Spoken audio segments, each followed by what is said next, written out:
اسرائیل، مگر یہ باتیں غور و خوض سے آتی ہیں۔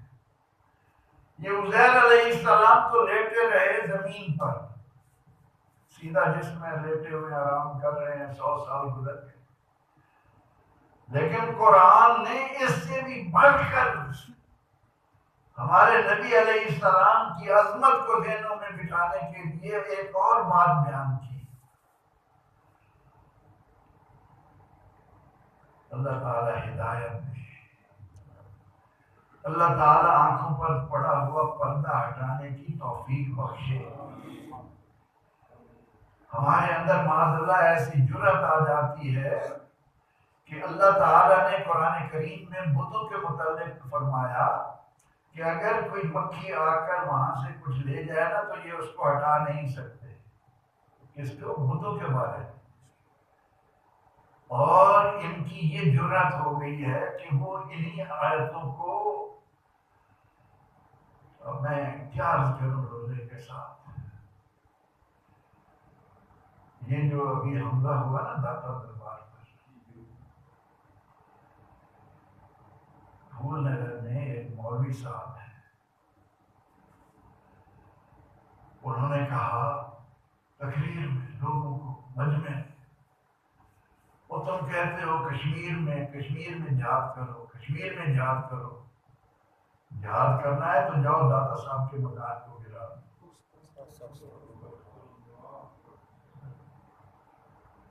وہ اسی پر تصور کرتے ہیں کہ لوگ مدح خلال کے جا رہے ہیں، دعائیں مانگ رہے ہیں۔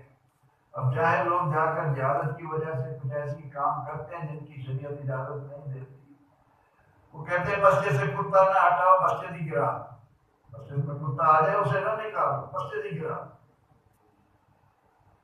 اب وہ آیات جن میں بتوں کے متعلق کہا گیا، اب میں کہا کرتا ہوں کہ یعنی یہ بات میری روح کانپ گئی جب میں عصر کے بعد روضہ اطہر کے سامنے بیٹھا ہوں اور وہاں پر ایک پاکستانی اہل حدیث روزانہ اپنے ملفوظات پھینکتے ہیں بیچارے، انہوں نے یہی آیہ کریمہ پڑھ کر کہ اگر مکھی کو جن سے لے جائے تو اسے نہیں بچا سکتے، یہ آیت پڑھی، میں سن رہا ہوں۔ وہ کہتا ہے کہ جاؤ تجربہ کر لو حضور علیہ السلام کے روضہ۔ یہ اس نے وہاں مسجد نبوی میں بیٹھ کر، اور میں نے کہا اب اسے کون سمجھائے؟ تو کہتے ہو مکھی ہٹانے کو؟ میرے آقا علیہ السلام تو وہ ہیں کہ یہودی اگر آپ کے یاروں کو کچھ کہنے آئے تو آپ ان کو بھی جوتے مروا دیتے، صدیق و فاروق کو بھی بچا لیتے ہیں۔ جب یہودی وہاں پہنچنے لگتے ہیں تو نور الدین زنگی نے حضور علیہ السلام کے روضہ اطہر کے ارد گرد شیشہ بھرا ہے۔ پھر یہ کہ نہیں قرآن میں یہ نظر نہیں آتا سلیمان علیہ السلام جنوں سے کام کروا رہے تھے، یہ قرآن کا واقعہ ہے، دیو کام کر رہے ہیں، جنات کام کر رہے ہیں۔ آپ کا آخری وقت آ گیا، اسرائیل علیہ السلام آئے، عرض کی کہ حضور چلیے، فرمایا اسرائیل میں چلا گیا تو یہ تو بھاگ جائیں گے، کام نہیں کریں گے۔ اچھا آپ ایسا کریں، اپنے لاٹھی کے سہارے کھڑے ہو جائیں، میں آپ کی روح لے لیتا ہوں، آپ کھڑے رہیں۔ اب روح نکل گئی، اللہ کے نبی کی روح اسرائیل لے گئے، اور قرآن کہتا ہے کہ اس کے بعد حضرت سلیمان علیہ السلام اسی جگہ پر 1 سال تک کھڑے ہو کر جنوں سے کام کرواتے تھے۔ مکھی نہیں ہٹا سکتے۔ اللہ کریم فرماتا ہے میرے بندے کہو انی اخلق لکم من الطین کہیئۃ الطیر فانفخ فیہ الروح فیکون طیرا باذن اللہ۔ اے میرے بندے عیسیٰ علیہ السلام، ان سے کہو میں تمہارے سامنے مٹی کے پرندے بناتا ہوں، ان میں پھونک مار کر اڑا دیتا ہوں، مٹی کے پرندے۔ یہ قرآن کہہ رہا ہے۔ تو نبی اکرم رحمت عالم صلی اللہ علیہ وسلم، بات آج بڑی طویل ہو گئی، میں رات کے قیام کے ضمن میں بات کو شروع کر رہا تھا، مختصراً اس بات کو ختم کرتے صحابہ جمع ہو گئے، حضور علیہ السلام نے خیمے میں دیکھا صحابہ آ گئے، آپ نے انہیں رات کا قیام کروایا، اور آپ کا رات کا قیام کیا تھا کہ آپ پر تہجد فرض تھی، اور آپ اسی کو پوری رات کے قیام میں رمضان میں گزار رہے۔ صحابہ فرماتے ہیں کہ ہم نے آپ کے پیچھے نماز پڑھی رمضان میں، اور سحری کا وقت ہو گیا۔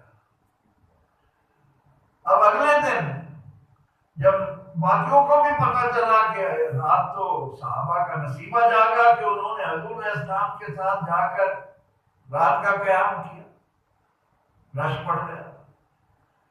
صحابہ فرماتے ہیں کہ اس رات حضور علیہ السلام نے ہمیں رات کا قیام اس طرح کرایا کہ ہمیں ڈر ہونے لگا کہ آج ہم سحری بھی نہیں کھا سکیں۔ یہ رات کا قیام ہے آقا علیہ السلام کا رمضان۔ بعض نے کہا تیسرے دن بھی آئے، لیکن آپ نے انہیں فرمایا کہ گھروں کو لوٹ جاؤ، اپنے اپنے طور پر جا کر قیام کرو، کہیں ایسا نہ ہو کہ تم پر یہ فرض ہو جائے اور تم بجا نہ لا سکو، کہیں یہ تم پر فرض نہ ہو جائے۔ اب یہ حضور علیہ السلام نے 2 دن یا 3 دن کا قیام رات کو کرایا، کس طرح کہ صحابہ کہتے ہیں ہمیں اندیشہ ہوا کہ ہماری سحری بھی جائے۔ اب اس عمل کو لے کر کچھ لوگوں نے کہا کہ حضور علیہ السلام نے 8 رکعتیں پڑھائیں، لہذا تراویح 8۔ یہ آقا علیہ السلام کا رات کا قیام تھا، اس کا تراویح نام نہیں ہے۔ اس کے بعد صحابہ راتوں کا قیام کرتے رہے، عہد صدیقی آیا، رات کا قیام اپنے اپنے طور پر صحابہ سے جتنا ہو سکا کرتے رہے، لیکن جب آیا عہد فاروقی، آپ نے دیکھا کہ کوئی وہاں قیام کر رہا ہے، کوئی وہاں قیام کر رہا ہے، کوئی وہاں کھڑا ہے، کوئی وہاں کھڑا ہے۔ آپ نے حضرت ابی بن کعب رضی اللہ عنہ کو لیا اور انہیں حکم دیا کہ وہ صحابہ کو تراویح پڑھائیں۔ تراویح ترویحہ کی جمع ہے۔ ترویحہ 4 رکعت کے بعد بیٹھ کر آرام کرنے کو کہتے ہیں کہ آپ نے 4 رکعتیں پڑھی، پھر آپ راحت کریں، آرام کریں۔ اس میں ہم یہ تسبیح پڑھ لیتے ہیں سبحان ذی الملک والملکوت، لیکن اب تو ہم جس طرح مادیت کی طرف گئے، جس طرح غلامی نے ہمیں نعمتوں سے محروم کیا، وہ تسبیح بھی ہم اتنا پڑھتے ہیں کہ 1 منٹ بھی شاید اس پر لگانے کے لیے تیار نہیں ہوتے، پڑھتے نہیں گنگناتے ہوئے کیا پڑھا، پڑھنا تو سمجھ کر رہے ہیں کہ کیا کہہ رہے ہیں، اللہ کی حمد بیان کرتے ہیں، سبحان ذی الملک والملکوت، سبحان ذی العزت والعظمت والہیبت والقدرت والکبریاء والجبروت۔ پورا مہینہ یہ پریکٹس اس طرح کرو کہ دل میں بیٹھ جائے اللہ کی عظمت۔ باقی 11 مہینے اللہ کی عظمت سے ہم نکلنے ہی نہ پائیں، لیکن ہمارے ہاں ایک عادت کے طور پر ہر کام ہو گیا، پتہ نہیں بس ہم نے پورا کر دیا۔ اب فاروق اعظم رضی اللہ تعالیٰ عنہ نے کس کو مقرر کیا؟ حضرت ابی بن کعب کو۔ اور یہ ابی بن کعب وہ ہیں جو عمر کی بھی پرواہ نہیں کرتے تھے، صحابہ ان کو فخر کی نظر سے دیکھتے تھے، تعجب سے دیکھتے تھے، ان پر رشک کرتے تھے کہ یہ وہ صحابی ہیں جن کو حضور علیہ السلام قرآن سنانے کا حکم دیتے تھے۔ وہ بھائی ہمیں قرآن سناؤ، اللہ نے تمہیں، اللہ نے داؤد ہی دیا۔ اب حکم دینے والے عمر فاروق، پڑھانے والے ابی ابن کعب اور پیچھے پڑھنے والے جلیل القدر صاحب، ان میں ابو ہریرہ بھی ہیں، انس بن مالک بھی ہیں، ابو ذر بھی ہیں، کیا کیا نام ہے صحابہ رضی اللہ عنہ۔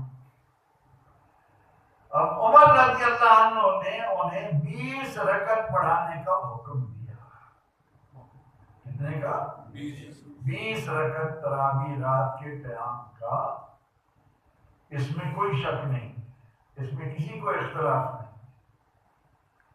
اب وہ لوگ جو اپنے طور پر یہ کہتے ہیں کہ رسول اللہ صلی اللہ علیہ وسلم نے رات کا قیام اس طرح کیا،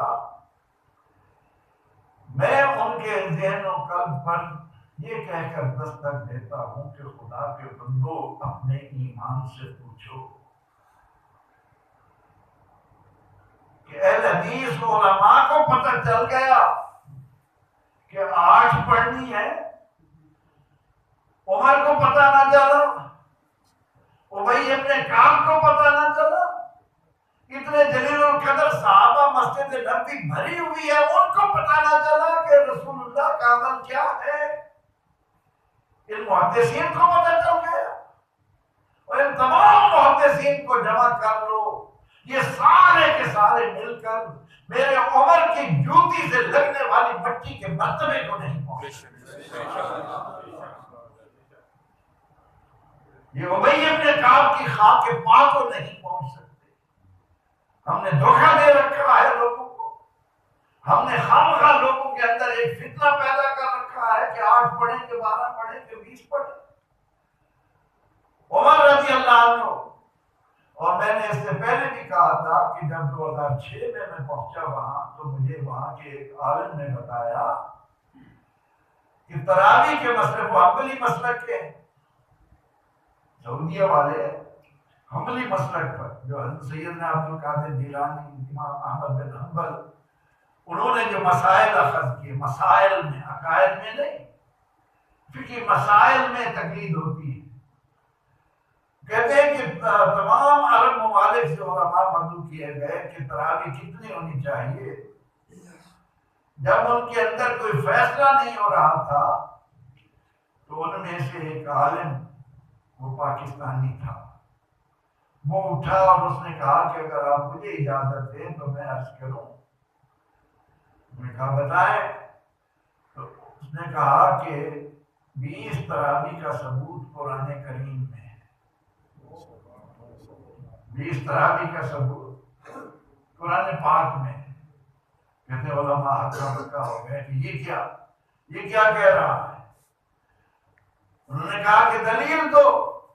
انہوں نے کہا دلیل یہ ہے، اللہ رب العزت فرماتا ہے اطیعوا اللہ و اطیعوا الرسول وَأُولِي الْأَمْرِ مِنْكُمْ، اللہ کی اطاعت کرو، رسول کی اطاعت کرو، اور اپنے نیک حاکم کی اطاعت کرو۔ اگر عمر واقعتاً امیر ہے مسلمانوں کا تو قرآن ہمیں ان کی اطاعت کا حکم دے رہا ہے، اور عمر نے 20 تراویح کا حکم۔ ان کو سمجھ آ گئی۔ اب سعودیہ میں کتنی پڑھی جا رہی ہے؟ 20۔ رات کا یہ قیام ہے، اللہ رب العزت ہمیں توفیق دے ان بابرکت دنوں سے جس قدر بھی ہو سکے رات کا وقت جتنا بھی ہم اللہ تعالیٰ کی یاد میں گزاریں اتنا ہمارے لیے بہتر ہے۔ میں نے آج آپ کو بہت زیادہ بٹھایا۔ السلام علیکم۔